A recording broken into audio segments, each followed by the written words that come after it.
అరణ్యములో జీవ మార్గము అను అనుదిన దైవ వాక్యమును వింటున్న ప్రియ దేవుని బిడ్డలకు ప్రభువైన యేసుక్రీస్తు నామంలో వందనములు.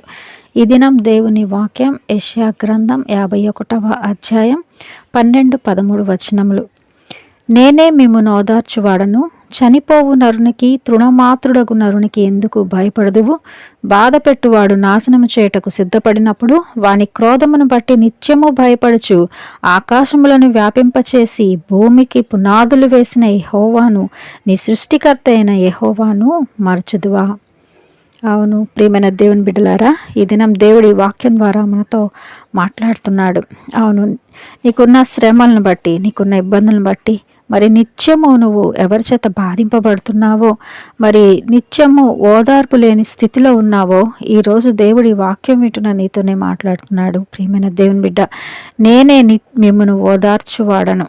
మరి నీకున్న ఆప్తుల్ని కోల్పోయావా? లేకపోతే ఆర్థిక ఇబ్బందులా? నిన్ను ఎప్పుడు ఏదో ఒక సమస్య భయపెడుతూ ఉందా? లేకపోతే మనుషులు భయపెడుతూ ఉన్నారా?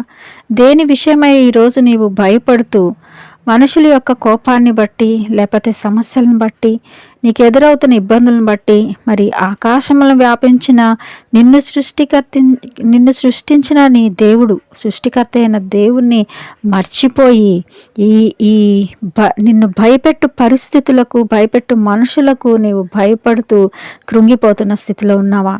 అయితే దేవుడు చెప్తున్నాడు, మనుషులు తృణమాత్రుడగు నరునికి ఎందుకు భయపడతావు? నిమిషమాత్రముండు, లేకపోతే తాత్కాలికమైనటువంటి శ్రమలు, పరిస్థితులకి ఎందుకు భయపడతావు? వాటన్నిటికంటే కూడా గొప్పదైన మరి నీ భూమికి పునాదులనే వేసిన దేవుడిని, ఈ సృష్టిని మొత్తం సృజించిన సృష్టికర్తను, నిన్ను ఈ భూమి మీద నీ ఉనికికి కారణభూతుడైన దేవుడను, మరి సృష్టికర్తనే నన్ను మర్చిపోదువా? ప్రియమైన దేవుని బిడ్డ, కాబట్టి దేవుడు ఈరోజు మాట్లాడుతున్న ఈ ఆదరణ మాటలను బట్టి జ్ఞాపకం చేసుకుందాం. మన దేవుడు ఎంతో గొప్పవాడు, సర్వశక్తిమంతుడు. ఈ లోకంలో ఎదురయ్యే శ్రమలు, భయపెట్టే పరిస్థితులు, నిన్ను గందరగోళం సృష్టించి మరి ఎంతో వేదనకు గురి చేసే పరిస్థితులు, ఇవన్నీ కూడా తాత్కాలికమైనవే.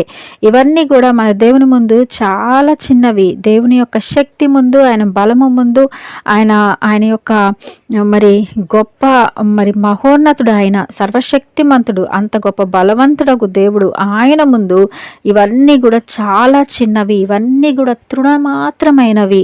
ఈ నిమిషం ఉండి మరో నిమిషంలో మాయమైపోవు నరులు, లేకపోతే మాయమైపోవు పరిస్థితులు. వీటన్నిటిని చూసి అసలు నిన్ను సృష్టించిన దేవుణ్ణి, అంత గొప్ప దేవుణ్ణి, నీ సృష్టికర్తను, జీవాధిపతి అయిన దేవుణ్ణి మర్చిపోతున్నావా?